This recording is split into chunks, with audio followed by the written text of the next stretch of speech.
yakuwa report neighbor yamulaba n'amanta afudde before even the ambulance arrived. Yes. So sad. Flick. If life has ever hit you, tell. When she said that, I got the shirt, I tied it in my waist, and then they organized him. Bumbleclad, it is your boy Fleck DJ, of course. We are back with the episode 2. Of course, my day today Esther again. Nengero kujukiza subscribing, liking, commenting. Tukomyewo n'emboozi y'omuzungu engeri omuzungu gye yamuyisaamu n'engeri story we yatambulamu. Aba following the first episode yalimu bingi engeri gye bamukubamu engeri omuzungu gye yamumistreatingamu n'adduka mu bufumbo ne revenge gye yakola omuzungu kye yamukola kyali kya tabu nnyo nkyagijjukireyo first episode yali nkambu nnyo neera nkoola abannayuganda mwenna watch the first episode kati tuli ku the second episode of Esther, how she was mistreated by a white man. Nice to meet you, Esther. Nice to meet you too, Fly Gogambotya. Ndisede sirina buzibu. Oli fit nnyo obulamu bweyagala. Ndi bulungi. Bwe oli fine kye kisinga. So real quick, you're good to go? Yeah, I'm good. Tukube emboozi. Kolera abantu. I'm good. Pananga mugamba mutya mwebale ku subscribing. Mwebale ku liking, following. Thank you for loving this guy. Yeah. Buli ayina kyayigamu, we are doing this not to show off tobere noloza atwelagirako something. Bobo oyina mu kyoyiga yiga. Naddala mu abawala abagala abasajja abazungu. Kino kigenda eri mmwe abazuuka n'ogamba nze njaga afumbira omusajja ngende ebweru. So when I left Uganda ne bba wange nga bwe nagambye emabegako nti nasooka nensaba visa ne baginnyima. Then nensaba again through my husband n'abyekolera ne bampa. Bampa, we sold everything, then to moving to Spain. Yeah. Spain, he had 2 kids. Yaina omwana omulenzi n'omuwala. Was he married? No, okay. He was already widowed. By the time he got me, mukyala we yali yafa 5 years back. So yali aliyeka ate nga abaana be bakulu. So us moving in together wasn't so hard. And just like every girl's dream, wafumbira omuzungu, and then they get the visa, and then they get to move into another country. They feel like it's a dream. Yeah. Unlike for me, I think it wasn't the same because when I reached Spain, I was staying in Palma de Mallorca in Spain, Port Androch, and it happens to have most of German people and Spanish, of course. And don't take it personal if you're German, but nabera mu environment where I think ebyalo nga bisatu nga tulimu abawala abaddugavu babiri ate nga omwala omu omuddugavu I think yali married, she was married to a younger guy. So mu society nze ndi muddugavu ndi mwala muto ndi married to an old guy. You literally become like, unlike here in Uganda where ofumbira omusajja omukulu nga muzungu, it's like a privilege. You know, nobody's going to talk about the old side if there is the money side. It is kind of different. Era bwe nakomawo wano shit changed. Nze mu bulamu bwange saagala nnyo bintu bimalako mirembe. I love my peace. So when I stayed there, we had decided to move there. I get pregnant because we had talked about it. Yeah, we'll work on that. And then I just got fed up. Like it is not like here. Wano muganda wange Fleko obeera waka wano ng'obonaabona naye n'osanga akuwa 2,000. Ebweru ogenda kutambula ku street.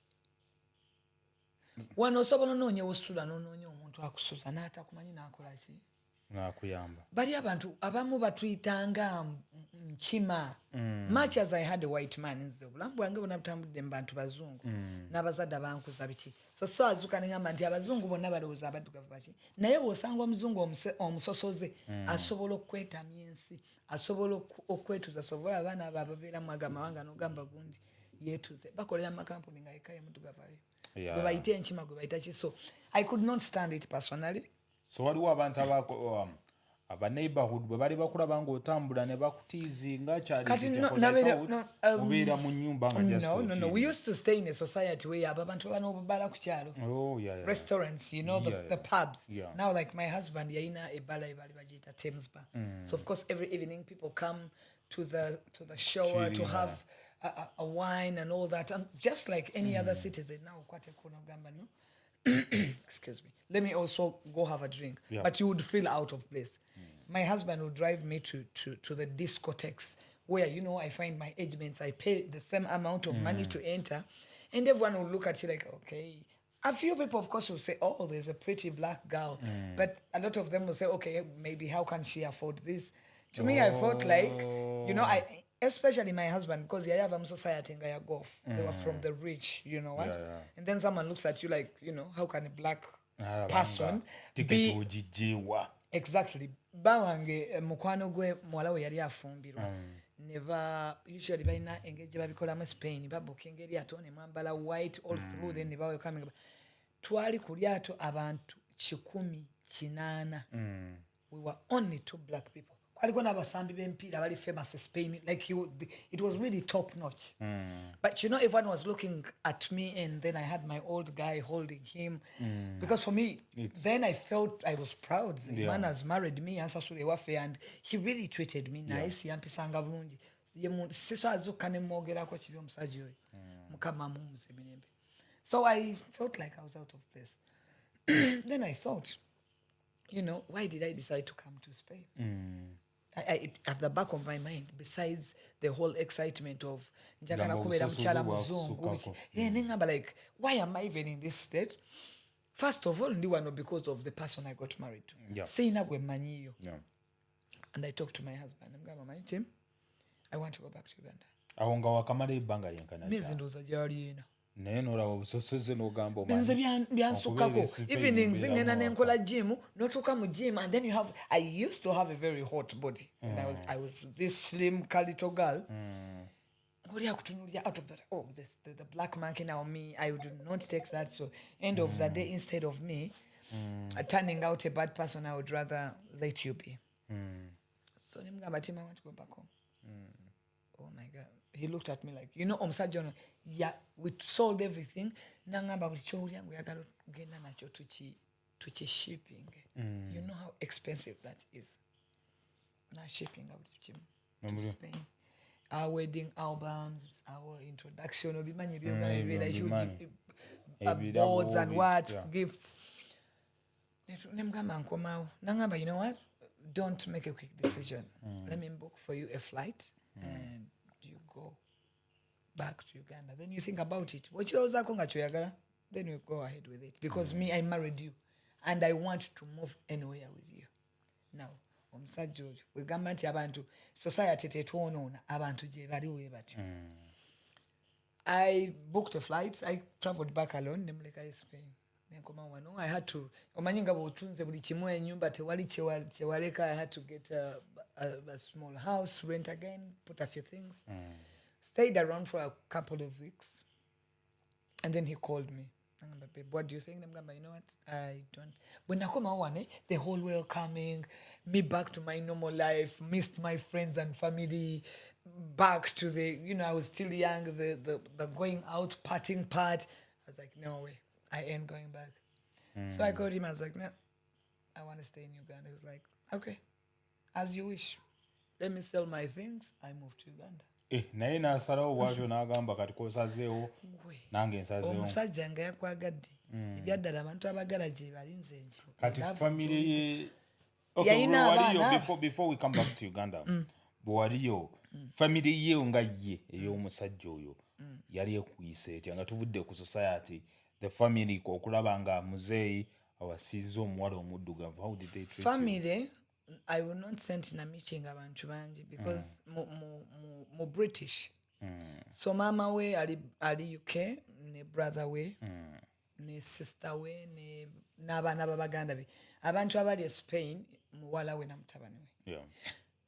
Mseka ngambe tebanjagalangako. But then I was okay because the person who loved me right. And I think that was the first kakuba we had in our relationship because bali balina n'okujja kumbaga. naye ne bagaana okujja because tata waffe awasiza omuwala omuto. I was younger than them. I was younger than his kids by the time he married me. So when I get to Spain and then I'm the young one and the whole village is talking about tata wabwe yawasiza akawala kato ataka wala keisa akateka kumato akakola buli kimu kamukola buli kimu. You know, but I was younger than them. So ntoka kumukola and they're like, hey, your mother. You know, and I understand Muzungu no abati akusimi abatakusimi. Yeah, sure. So and to me I was like, you know, end of the day it's my man. Kati natuna mningamba mbere Spain shatusazawo kujja Spain. Nze kubondinga na bana be. Ekiganye. I'm literally pissed like ebbanga lonna lirabere Spain. Ndaba abaana be mirundi eki. Naye ng'omu abeeranga ntindo omulala abeera tata waabwe abeera Bukoto. Mu myezi ntinda ne Bukoto. Nti omuntu amala ebbanga eryo nga talabye ani tata we family. Ositegeera. Era n'omusajja ono okunfuna yangamba nti abaana bange bakuze. Nze oli amala n'emyezi njagala muntu agenda okunfaako. I want somebody who is going to love me, somebody who is going to, which is exactly what, you know, I did by then. Nze nfumba nkera nenkola breakfast and all that. Netukomawo wano flake. When nakoma wano najja nandabako naddayo. That's when I got pregnant. Musajja n'atunda amaka ge. Etegeeza okuva eri wajja oli pregnant? No. I came back naveni nga siri pregnant nembeera wano for some time nenyumirwa obulamu. But because wamusooka okujjayo n'asigala nze najja nzeka. Nakomawo nzeka nangamba no you go. You think about it oyinza okugamba oyagala kuddayo and then noddayo Uganda and you think twice. So you go. If you're really sure about it, then we proceed with the moving. So need to moving. And then I came back here. He came, visited. He told me, what do you think? I'm like, give me some more time. He went back. Then when he went back, that's when I realized I was pregnant. And then he came back here. Chances are you also,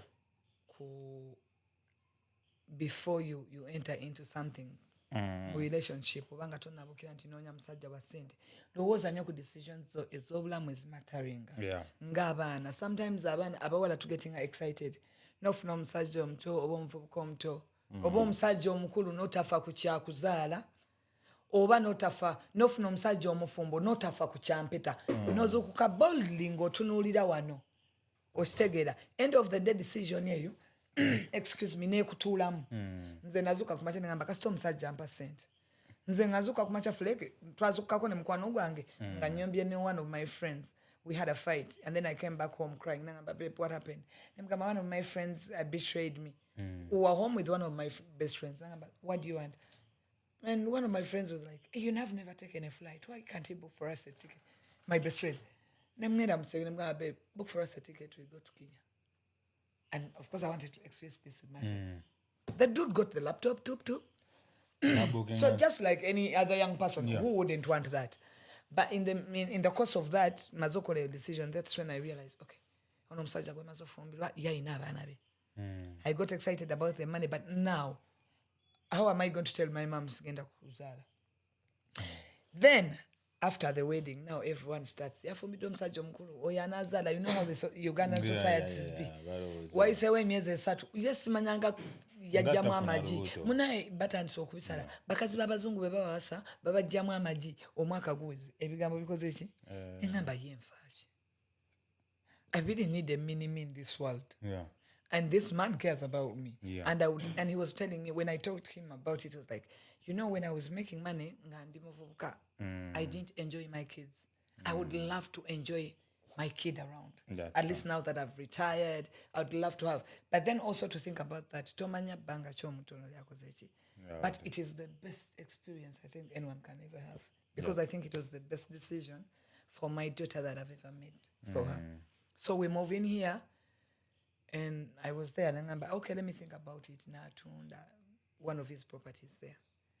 Narindia Bank of Uganda ni Nkubira. Is this Nasuga instant? Yes. Are you expecting any money from anywhere? I'm like, not certain, but my man lives in Spain. And they tell me, akweleza milioni 3.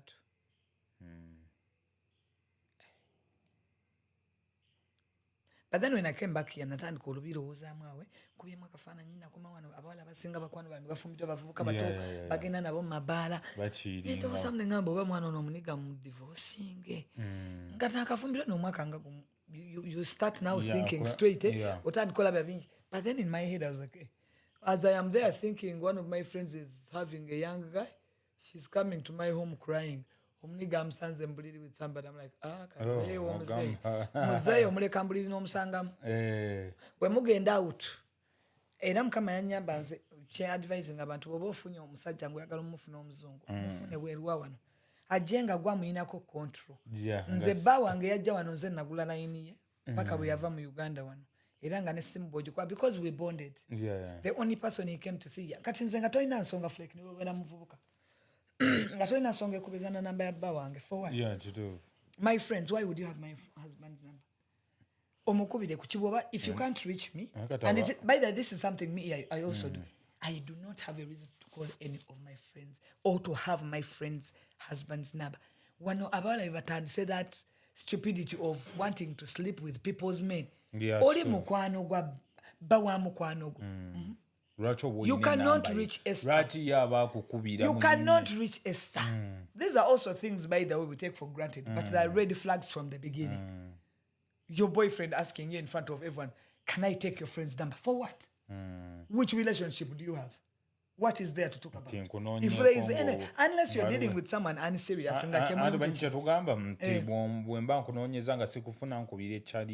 bw'oba tonfuna kitegeeza saagala onfune bw'onaaba olina okunfuna ojja kunfuna ku budde obutuufu temwegeziwaza kituufu tolina nsonga lwaki obeera oli kyali wange ng'olina enamba ya mukazi wange unless nga mwali ba mikwano ate era ne bwe mubeera ab'emikwano bwe tutandika okwedeetinga ako kagaapu kabeerewo kituufu nti deeshi ndi mukwano gwa Flake naye ono mukazi we yali mukwano gwange naye kati essaawa bwe ziti mba sisobola kusindika kintu bwe kiti oba luli twewerezanga message bwezi nze nkuteerawo kalayini era bakwano bange bba wange bwe yajja wano bakimanya abasinga of course ng'abawala bo bamanyi emisota ebyo biseera walingawo Facebook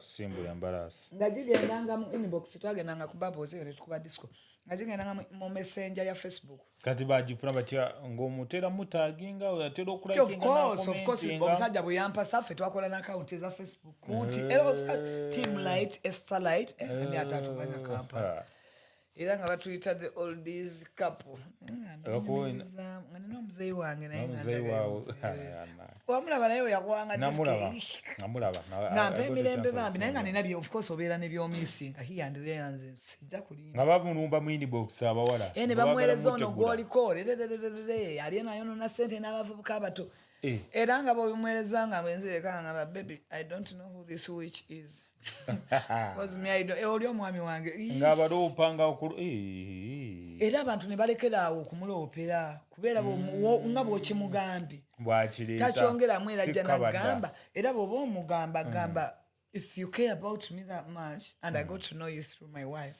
why can't I call her so you probably say this in her face since it's gonna help both of us me and her tell me how you will come back era nga babeera ne bagamba yaloga ekizungu wa abasajja nga yakedde ku makya n'agamba akantule n'omuntu wange gye bali ate bino ebintu bye relationship bwekulemereranga abantu aba babiri ne bw'olireeta owookusatu nga alina amagini ne bw'alibeera seeka ng'ebalemye mu ababiri ne bw'alibeera ani nobody will ever fix it that is why in the relationship nteekawo kalayini kituufu you're right so munange we get here tugula ennyumba bwe bampeereza akasente ne ngamba omanyi by then I was pregnant ngula akayumba eyo emagere ewa Bobby ngula akayumba nga tubeera ffenna we get our baby and then the daughter happened to visit once yatuuka muwala we najja yatuuka yes when I gave birth to my daughter I think she thought about it najja alina boyfriend we naamuleeta eno najja n'atulaba but me believe me I think if I were to choose in this life it is very hard to decide culturally I would come back that's why I think currently my husband to be inshallah is a Ugandan guy and it's because of what I've gone through after my husband's death that has drawn me back to this I stayed with my man era bwe nasalawo omusajja bwe yasalawo okujja wano buli omu n'amutta family nemuta yes ne bamukyawa era nzijukira nina ne Abaana statement be na ne message bamukyawa. ze nawuliranga woba olonzeewo mukazi wo beera Over the nani family. ne bwe yalwala omwana nzijukira before I think his death a few months before yajjako wano naye omukyalo yagamba yalondawo mmwe and too yakwogera painful. n'okwogera Wow. He chose you. And now it was too painful when he passed because my husband had a heart surgery. So he was on medication. He couldn't go through another one. So we knew anytime this would happen. Yeah. That's why he didn't need stress and all that. But this one time, we are home. I had omanyi omuntu nga anakugendako nga mbadde close nkubulireko flake nabeera ne bba wange emyaka 8 saanobako oyo omuzungu teyankubako. It was just love. I have never called him with the text. We had the same, actually up to now it's the same password I use. Me and him, we had the same password. For not at any time because natuka ekiseera ekisooka nze nali siri muwala ali excited about sleeping with men. And given that I'd gone through a very rough relationship before, when I got this man that was all I needed, I am one person ebiseera biwandabiranga mabala ngamba nti Esther nakulabanga okwataganye n'obuvubuka nga ntuula ne ntuula awantu nga sagana kwemanyiza muntu kubanga muli saagala nakwonoona kitono ekyo kye nnina. I used to get everything. Nti nga nzuuka kumakya ne ngamba kati nzuukuke ŋŋende nnyende n'oli omusajja wange nze nkubulirako namalanga n'omwezi nga sifumba mmere in that man's house. He was a very good chef. He was a very good golfer. He was a very good lover. He was a very good father. My daughter misses him the most because I would spend a month nga n'omwana wange simanyi. Like tazze nako kunyega mbo she would come and say hi mommy bichi but she's most of the times he would wake up in the morning and say babe sleep. Namunaza namuteeka mu motoka namuvuga namutwala ku ssomero nakomawo waka namubakingira cake by midday navuga motoka nagenda nampikinga he was that dad because he did not weekends namuteeka mu motoka ne bavuga ne bagenda ku farm nabeera naye like he was a dad. He was a husband nzenga and I was a flower person nzenga buli week nkimanyi nga buli week nkimanyi ye musajja agenda nakola shopping nakomawo ne bottle ya wine bino ebintu abantu bye banormalizing and they be existing they do exist in Boy Romeo and Juliet. Truth things exist. Nzenga simanyi flake. I stayed in that marriage. I had never paid for power. I had never paid Zero for bill. rent. I used to have a monthly payment. Abakwano bange bonna abali close to me, you know. Close to 3 to 4 million. Nentukanisa nga nze nina kadi ya bba wange. nakulabanga ogiswata Agamba kola kino genda spending ekyo. You understand? Nti nga tojula bozuka n'ogamba tuvuge tugende ejjinja. Nesuka n'egamba emmotoka nkyuse nkole ki? I had that man. And when he passed on, era lessons ezisinga ze mulina okuyiga abaana. How was the death of him? Yafiira mu ddwaliro It was sad. kyali kitya? You know, if you had seen Tim, you would think he was awake. Apart from probably the color change of white people who are far. I don't. There are always signs when you're going to lose someone close to you. He has always had his heart attacks, and then he gets his tablet, swallows, and he's okay. And it is one evening. I spent like a week without leaving home. I do not know about Charlie Chebikilo. Twali tubeera mu standalone feka. Naye nga tulina embwa. Embwa ezo ndowooza zaamalanga wiiki nga zikaaba. Naye ng'ewakati wali mulwadde. Ng'ewakati tulina kizibu. Nga bba nga zukwa ku makya nagenda n'anaaba n'ayingira n'adda mu buliri ng'ali musomi wa butabo nnyo omusajja mufumbi ng'afumba emmere n'agenda n'abeekinga n'adda mu sitting room n'alaba amawulire ge n'agenda mu kisenge n'awandika obutabo n'adda ku simu ye. I spent a week nga buli ampita out, I'm not in the mood. So this time he loved matoke. He stayed here and loved it completely. I get up ningamba kanfumba emmere. Nafumba matoke na nyama. And we have dinner. After dinner, I usually watch my TV in the sitting room. So I stayed and then he goes to the bedroom and catches that one. So it's like, no, I'm going to bed. I was like, okay, I'm going to catch you. Later. nga mmaliriza mba ndi mu sitting room. I think we had dinner at 10. Saawa nga 6:40 ne mpulira omuntu ng'afuluta nnyo. Then I heard the maid screaming, "Auntie, auntie." So I ran.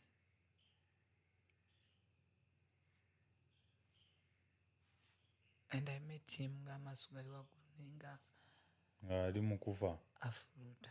Enga afuluta. So I ran to my neighbors. My neighbors happened to be the directors of my daughter's school. And the Nigerian guy was the only friend he actually had in Uganda. Ne some other guy yali driver we bali bamuyita Ben. Nga be bantu bomanyi nti bakiringa nabo babira nabo nnyo. Ne mbayita. But when I got to him, I held him like this and he said, "Baby, I can't." And I called my neighbor, the lady came. When she came, she told me, "Where is his shirt?"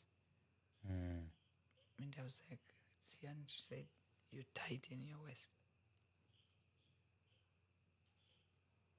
Shirt tight in the waist? Yeah. Ngachiyamba checho tight in your waist. Like he's gone. As a wife, when you lose your husband, you... Oh, well, waita neighbor, we agenda okuyita. Namuyita naja, she came into the bedroom. I was like, I don't know what's going on. Yeah. But I'd called the hospital in Victoria Hospital in Bokoto. Because that's where my aunt works from. Yeah. I do not know you. Simanyi what's happening to my husband. Nangamba, call the ambulance. So I called the ambulance. No, I called Bokoto. She said, let me call the ambulance. You call some neighbors of Newamtwalamchi. So Nenzuru come to the neighbors. Nigeria.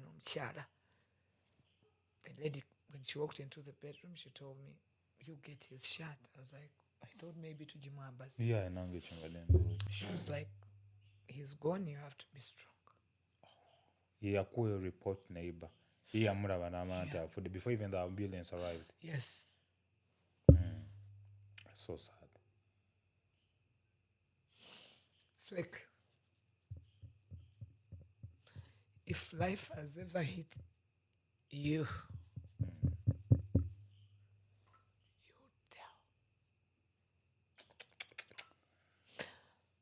when she said that, I got the shirt, I tied it in my waist, and then they organized him. I was staying with one of the guys, my friends, the boys, and the maid.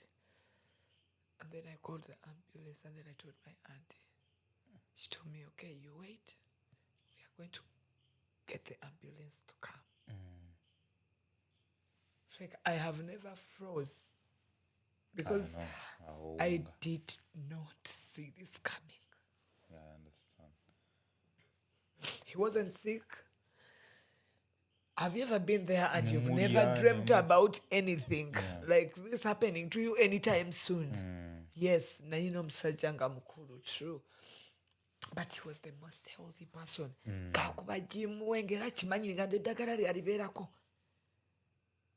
life turned upside down after that.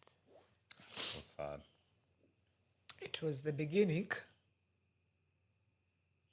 of my sadness and the beginning of the woman of steel, because that has only made the strong woman in me, because I lost everything apart from my daughter.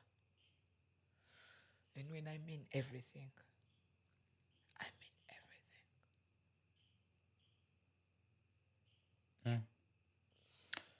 Okay, so guys, tuli ku YouTube channel ya Fleck DJ, tuli mu kaseera kazibu, just tengera obajjukiza mu subscribing, mu liking, mu commenting, tuli ko episode 2. Awo ng'omusajja we amaze okufa nga amulabyeko bwe ati nga bali mu nnyumba mukyala we, baawe n'afa. Kakaseera kaba kazibu nnyo nnyo nga bw'okiwulira. Abasinga mufiirwa abantu bamwe nga bali mu ddwaliro baddokita ne basooka ne baba buzaabuzaamu koleita ne babagamba the truth, naye kati wano nga neighbor akikukubyeko n'akikugamba nga talina professional n'akikuwa obukubi n'agamba omanyi kaweddemu. Kaseera kazibu naye nga tukyagenda mu maaso. The good thing, she's a woman of steel kati yaguma ebintu abisobola kati asobola binyomya akwatuka okukyogerera that means abeera solid nnyo ali gumite so finally nga bwe tuwomanyi Uganda did finally the ambulance come now banange this goes to the tweta amalwaliro ge Uganda siga bwannannyini siga government tweta kukyusa flek bawange yafa ssaawa 6 ambulance yatuka ssaawa 11 ewange ez'okumakya Lord naye nga ndi n'omwana wange mu nnyumba alaba tata we yafudde now I do not know oba ekyebikiro kiba kitya omwana wange yasulanga na taata we she would run from her bed to the dad's bed that night bwe twamala okulya dinner taata we yamuyita let's go and sleep my daughter got her doll ng'ayambadde night ye nayimbirawo namugamba I'm not going to sleep with you go and sleep alone she entered her bed and she looked when she heard me scream like nga bamaze okuŋŋamba omukazi yaŋŋamba your husband is gone when she heard me scream she was only 5 she's now making 9 when she heard me scream she came running and she said mommy daddy told me he's going to go in a better place but be strong I did not know what to say to this kid I felt like I was scattered like nabeera n'omulambo mu nnyumba because yafa saabudde bwakiro ono omukazi ono neighbor yamala okumbikira ate mukazi watu naye yalina pressure kati shock ya bba wange okufa because ekikomera kyaffe twalina kageti nga tulina kageti akagatta ebikomera byaffe kati ate yadde eka ndowooza bannyambeko okujja okunyambako ate afuna ki atafuna taaka omunigeria muddusawa mu ddwaliro kozi badde ngenda buuza lwaki baneiba tebaddusa flek ebizibu nga binaakugira mu nsi muno nambanga nnyo abantu oba obeera mu bulamu buno n'ebizibu ng'olina bazadde bo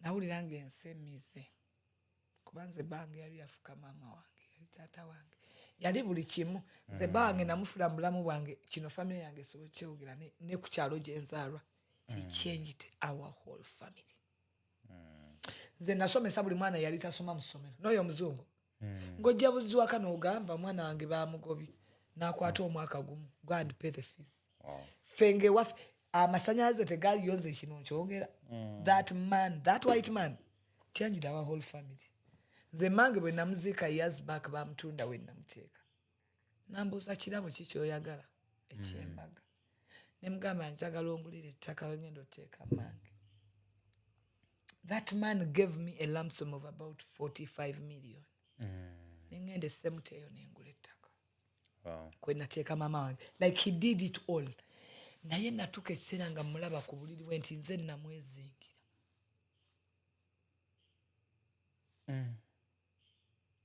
bwe kyabaawo nenkubira muwala we ndowooza mu bafamire gwe nanginga gwe njogera naye nemukubira nemugamba taata waakoze eki afudde noba informing nembagamba naye nkubidde aba funeral service bajje bamunone nga we mumbulira kyemwagala tukole because si wange nzeka I can't be the only decision maker nangamba okay let me call the whole family and then I will let you know in the morning since we have time differences we will let you know flake nembira mu nyumba n'omulambo paka saa 10 ambulance nejja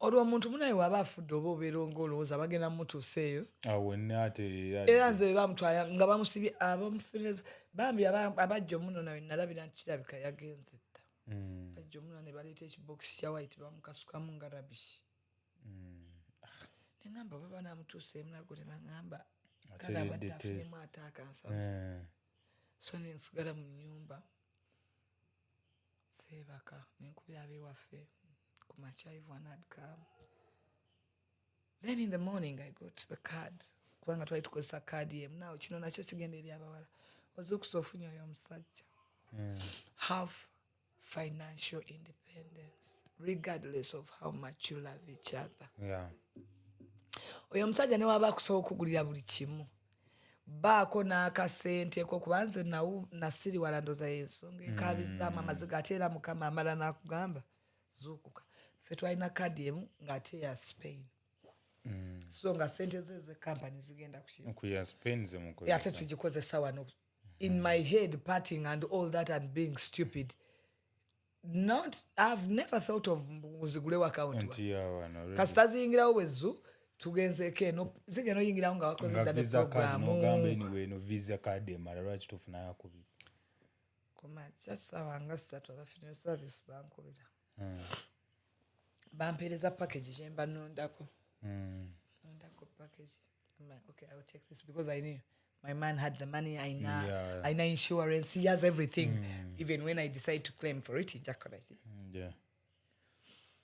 nenfuna package ne bamutwala ne bakola postmortem emulago ne baŋŋamba jangu olonda ekesi ne mbagamba sigenda kujja londera bange ekesi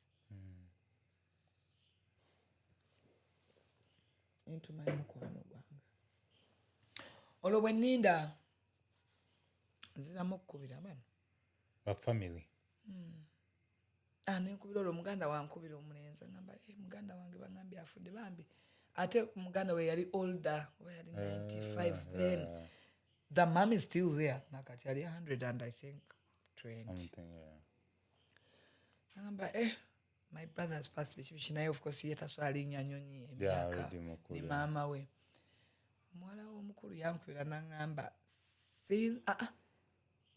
nagenda ku banka okukebera ssente nzijeyo nga bwomanyi mugenda gulagula ku bintu waka biri ebyabali bya funeral service babagamba package emu naye nga kati bino ogula buwunga waka biki bantu tenti okutuuka nga kaadi eri blocked tabu hiyo nina maiti abantu bali waka so who blocked the card muwala we kasita wamuinfominga nti omusajja taata afudde nadduka ku banka ablocking ecard ate nga already muli married mulina certificate olina n'omwana ate abadde eno I am not in Spain so there is no way you can claim that omanye ebyo ebbanka yeri nti essaawa eno bw'obuza kaadi eyo eri tebiringa bya Uganda nti osobola okufuna gw'ogamba munnange njiyiza era ffe twabeeranga wano nga visa kaadi ze bw'eba eri expired nga he has to take the flight agende mu bank direct twaliko ne wano ne bablockingako kaadi ye over something they were like maybe it is fraud this card is in Africa he had to book a flight agende Spain bakyuse kaadi bajja unblocking bamuwa eki muganda wange abeera namulambo abewaffe bwe bajja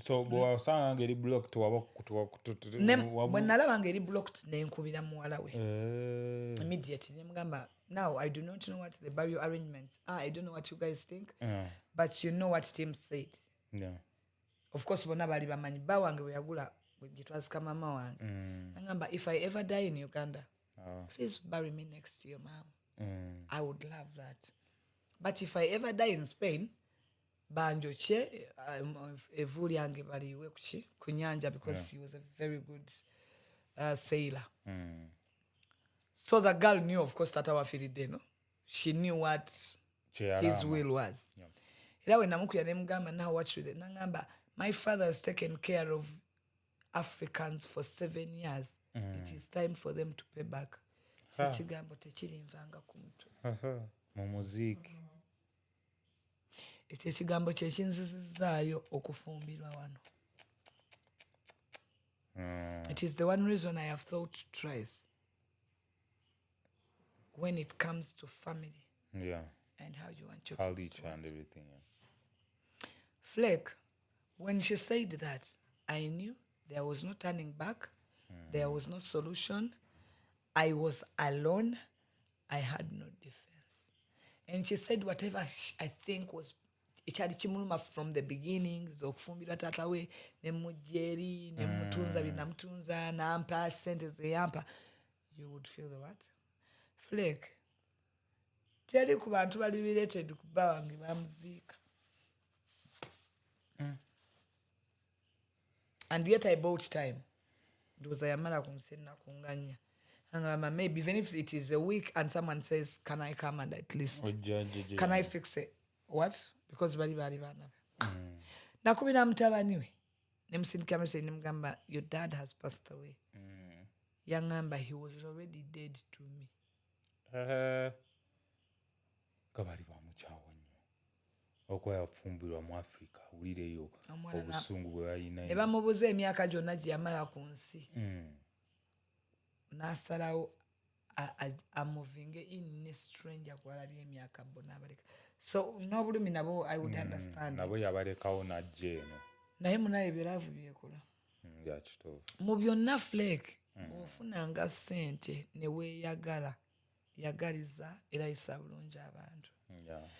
Nze ndowooza abaana abo okublocking account eyo kyandaga omukwano omusajja oyo gwe yasiga mu bannayuganda wano. Kuba oyo ye musajja ndowooza gwe ndabye nze ng'asasulira bakwano bange birthday parties. Ayina baganda bange bye yasasulira okwanjula n'amugamba gwe lwaki towasa mukazi wo. Tisina ssente ntikwata miliyoni 10. Wiiki ejja tugende tukyale. Ono gwe I watched this love come back at the burial of this man. Wow. Minus no single coin from any of his money. Mukama yakikolezeza zennyini nayo yennyini ze yayeteekerawo zimweyimirire. Oba social security oba simanya biki. Zero. Family. Zero. Nti nkulagane mu kuziika wadde omwana okuweereza ekimuli kya doole 15 kiteeke ku taata wange. None of them, if I am lying, none of his relatives sent even $5 or $1 for his burial. The statement I got was, he chose Africans. Wow. He chose you. So he has taken care of you for the past 7 years. So it is Africans time for take the you lead. to pay back. And I tell you, the unity Africans have and the love, I have not seen it anywhere. I saw that man buried in glory. Wow. That's wow. Nakkiriza ne mmanya nti kati ekizze kikoze eki. Kizze naye ne bakulaga ne neekwata ne ŋŋenda eka. Mu bantu abasooka okujja baali bakwano bange. Abantu babeereddewo nze nabiranga n'emikwano nagamba omwana ono biki. Mbandyawo Leah ze, mbandyawo Simpa ze, mbandyawo MC Cats, Caroline Mac. MC Cats yatuuka ng'omulambo guli mu ddiiro. MC Cats. Ne Caroline Mac. Bwe namukwera ngamba Esther kiki? Tiimu afudde nagamba n'omuzungu. Ono abadde atugulira bbiya ne tunywa nti ye. Ono abadde atwaniriza ewuwo ne tunywa nti ye. Nzija. Ne mugamba naye kiriwo ekiti nti ye. Abaana kaadi nagamba Esther. Oyo muzungu waffe. Mbandyawo ba abbe beekuŋŋaanyiza. Emikwano gye nalina okumpi gye ndudde nagyo gye gya makinga gya nnyimirirawo nti naziika omusajja oli nga tebamanja wadde ekikuba. Funeral service yakola quotation ya milioni 13. Omulambo gwali ku nsi kuva Lwakuna. Bakamande. Ne bakola group awo abantu bankoledde groups nayina emikwano era nkubulire Flake. Mu nsi muno kintu kyotako abantu bagenda tunyiza. Abantu genda kucyankalana nabo. Naye mu nsi muno ekintu kyotasuulanga mikwano. Era bw'ofunanga akatono kubanga leero gwalina Flake. Enkyoli yakola ki? Bw'oba olina taasa. Ate taasa nga teweesomye kukakasa. Nze nina kubanga leero mugwe mugaga enkyewo emulala yani. Mbandyawo bakatsi bajja nagamba lwaki tuli wano. Wabeewo emmotoka egenda esime entaana. N'abateeramu amafuta ne bavuga. One of my group guys babeerawo Kisaasi. Bambi I appreciate you guys so much. Buddy's Hideout, Abe, and the whole team. Nkimanyi mujja kulaba interview eno. Naye mbasiima kye mwankolera mwanyimirirawo mwanjirawo omubiri. Leah, Nanyonja, Simple, Charlotte, ne Bawo Rafiki. Ne bajja mbandyawo Simple n'agamba kwata miliyoni 3 kati kubulako mmeka. I had random friends like that. Now, by the way, kirina kyegambye nti nagaye emikwano gyange gisinga gyali gy'abaka abazungu. Mbandyawo Rita ze. Nze kangula obusawo mutuleete obusawo bw'omuceere 10 mu buteekewo. Kino kyofuna nti byonna obiyitamu nyumirwa obulamu.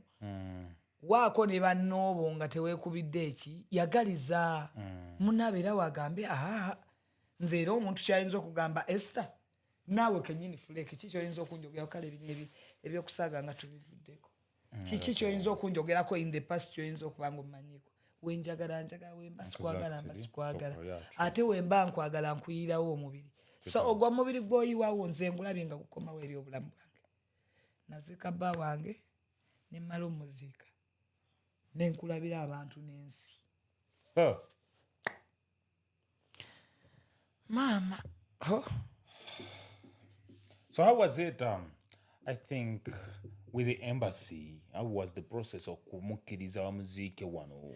No, okumukiriza wamuziika wano, the moment he passed on, actually, the next day, na Osi, alichira kati? I don't think alichira anymore.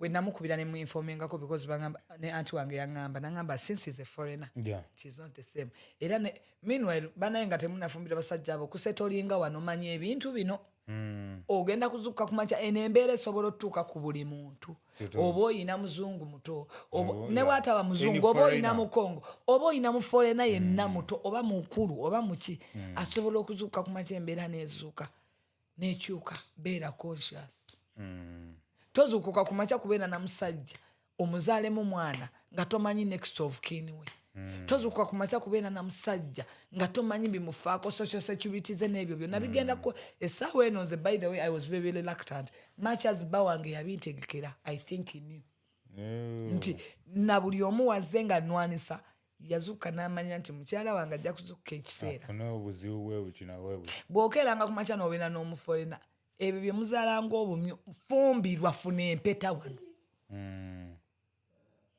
nga tonnatandika beera excited you have a very big decision making with this ring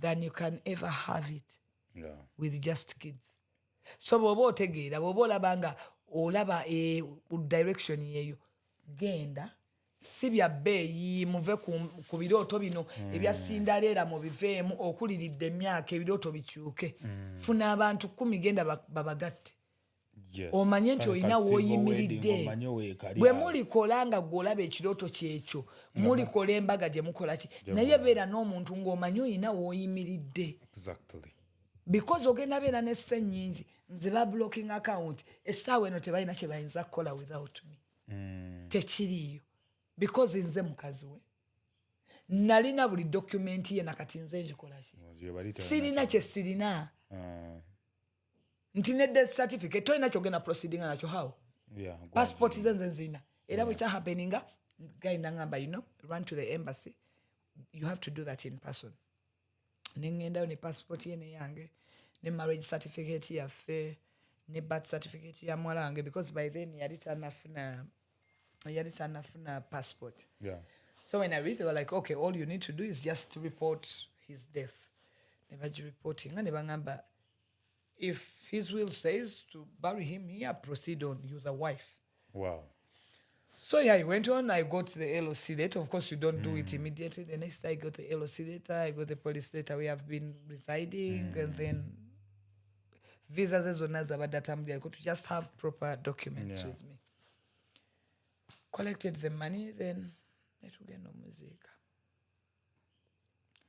bwetwava omuziika ensi yakyuka flake nafiirwa mama wange ensi nekyuka naye no sigirabangako the past 3 years have been like my whole life is what I will say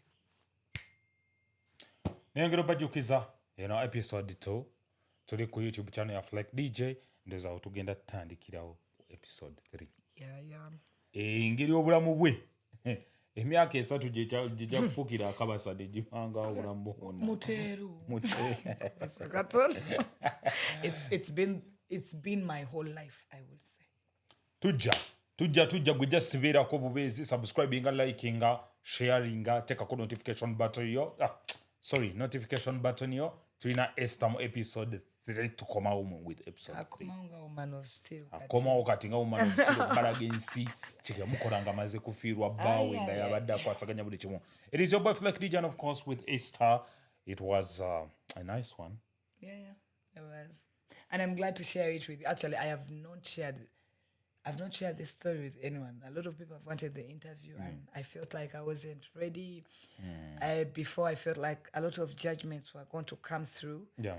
Nalina ekiwundu kingi kubeera okulowooza because bwe nafiirwa bba wange gwe abantu bankuba jjukira nze bankubange twakeefumbirwa nga bagamba omuwala eyasooka ofumbira omusajja omuzeeyi. Episode 3 ogenda gyo tusimbule bannange embalaasi twesange mu episode 3. It is your boy Fleck DJ, of course. For 3 days was tuyinza obubasakata ne tugibawa naye nga mulindirire ejja kubeeyingirawo. It is your boy Fleck DJ as usual, and of course allow me to sign out.